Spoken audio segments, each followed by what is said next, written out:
serendipity. Lordo's Deep Dive, of course, brought to you from our friends at Unique Wrought Iron, and the pre-installation has been extended. Wow. Because lockdown was extended, so go and see Al and Jez and the team there. Al, a North Melbourne man, Jez, a Carlton man, so a bit of friction there yesterday at Unique Wrought Iron. Yes. But anyway, you, the customer, are the big winners. TJ, the last game for the round 19 is the Giants and the Bombers. It's a huge game in terms of both teams making the finals. And Kevin Sheedy was the legendary coach for the Bombers and is the first coach of the GWS Giants. So the deep dive today is all about Kevin Sheedy, right back from when he played footy. And this is here, Tom Hafey talking about Kevin Sheedy as a footballer. Nothing more tigerish than a bloody tiger, a wounded tiger. Kevin, fair dinkum, mate, you've got to put your boot into the ball. You're too slow to do all this finessing. Bloody back pocket plumber. That's what I want. You see the bloody straight, get your boot to the damn thing. Heading towards goal. He may have been a back pocket plumber, Bill, but he won best and fairest and premierships. He did at the Richmond Footy Club. He was a very good player. And here is some great vision of him when he won the 1974 premiership. Have a look at here. He just throws it away. They drop the cup. Come on, Sheeds. Look at him there. That's strange with the opposition having the jumpers on. Hey, Bill. The last time they did that was 81. And that same year, he won the Sportsman of the Year. And have a listen to his speech about what he wanted to achieve in the game, and he's done exactly that. Well, it's my life, and I'm going to make it my life because I think the game is such a great game that I will probably spend the next 40 years just talking and teaching football. It's amazing how everyone's voices lower back there. No, but is he talking to John Wayne? No, he's not. No, Tony, but anyway, hijack the segment, make it about yourself. OK, let's talk Well, I was about talking ads. about John Everybody's Wayne. done some ads that you look back and you have a bit of a giggle at. Here's one of Kevin's. Jamie. Kevin. That's good stuff. Claudio. That's all right. Kevin. That's good. Hi, I'm Kevin Sheedy, and I want to tell you kids about a great place to buy your footy gear. Alexander's have got the lot. And here's a couple of footy tips for the kids. Buy your footy gear from Alexander's. And never take your eyes off the ball. The lace-up. How good's the lace-up jumper? Second only to the banana rad with Bordeaux and Steve Silvani. I tell you, my favourite Kevin Sheedy moment, you got to go back to 1993 at the MCG when Essendon got up over the West Coast Eagles and Sheeds burst out of the coach's box, the old coach's box there that was side by side. And what he did after this became part of footy folklore. From the very instant he raised his arm and waved that jacket and had a look around to the West Coast box. I assume Mick Malthouse was coaching then on that particular day. And Sheedy was just... And, of course, what transpired was a now football tradition in the jacket waving, regardless of who wins.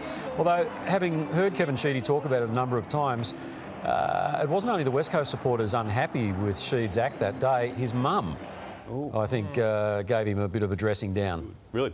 With the West Coast theme there, TJ, 2000, a premiership winning year for the Bombers. This happened at half-time of a game against West Coast where the cut-the-throat gesture was directed at Mitchell White's way after something that wasn't as bad as I think she'd thought it was at the time. He ended up having to go to the tribunal, Bill, and was fined $7,500 for this carry-on, because it had the potential to incite a whole lot more trouble than it actually did, but it was full on that done. Have a look at him.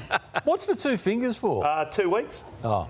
Yeah, I think that's what it was, motion to. Damo, we had some blow-ups in his time, and we could only get a small grab of this, but the biggest one of all I've seen on television was with him and Robert Walls.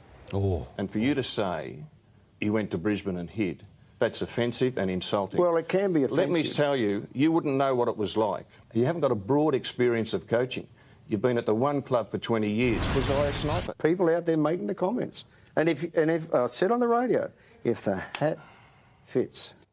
Sheeds called him a sniper, I think. Yeah. Their playing day. So it's pretty intense. And what about Sheeds? Has there been a guy who's had a bigger legacy on the game? So Anzac Day was huge. Sheeds a big part of that. So just massive. I was there in 1995 when it took off again. I know there's been plenty of Anzac Days before that, but Essendon and Collingwood, and I'll never forget the day when Rocker kicked a bag and Nathan Buckley should have had a shot and he didn't. It was a draw.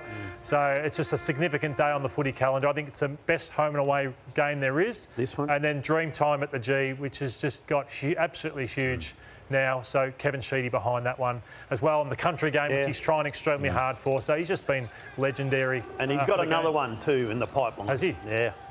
And the impact, Lordo, that he made at the Giants as well, and as an ambassador, not only his first coach, but building that team up in a difficult part of the footballing landscape. Let's have a look at his first speech to the Giants and then some vision of his first win. Don't and ever let any club or player dominate you at a ball, at a stoppage, in the air or on the ground. That is the essence of simple, bloody, basic football. Now let's get it going. Come on. That's it, boys. Enjoy it, boys. The GWS Giants have won their first ever game in the AFL. Amazing impact on the game, Kevin Sheedy. It's been great to look back at Sheeds and just see a lot of stuff written on the board there. He would have the tipsters, who tipped against us, everything under the sun to try and get us going. But in a final 20 seconds, I mean, you played under him for so many years. Give us your thoughts on Kevin Sheedy. He would make you as bad as you felt. He could hit you between the eyeballs and tell you how bad you were, but then by the end of the conversation, he'd make you feel like you're going to kick a bag the next week. So amazing positivity. And if you wanted to do media as a football, he'll say, go and do it, because I want you to try and do what you want to do after footy. Dennis Pagan was the old, go down media street. Sheeds was the opposite. So he made you feel brilliant and great about yourself, both on and off the field. And if you've just tuned in, he's still with us. It's just a tribute there to Kevin Sheedy. And one of his most admired people is Walt Disney. Really? Yeah, because Kevin Sheedy talks about what he was able to do with a mouse and create this massive empire. If you ever get a chance to sit down with Sheeds and talk about it. All right. No, he doesn't. Talk about it. Okay, well, that was Walt Disney. So, Goofy, you sit over there and we'll do the rest. We are taking a break. You are watching... About a mouse, does it? Yeah. Well, it is remarkable when you think of what Disney did with a mouse. Not really. All right, well, because you were the cats, of course.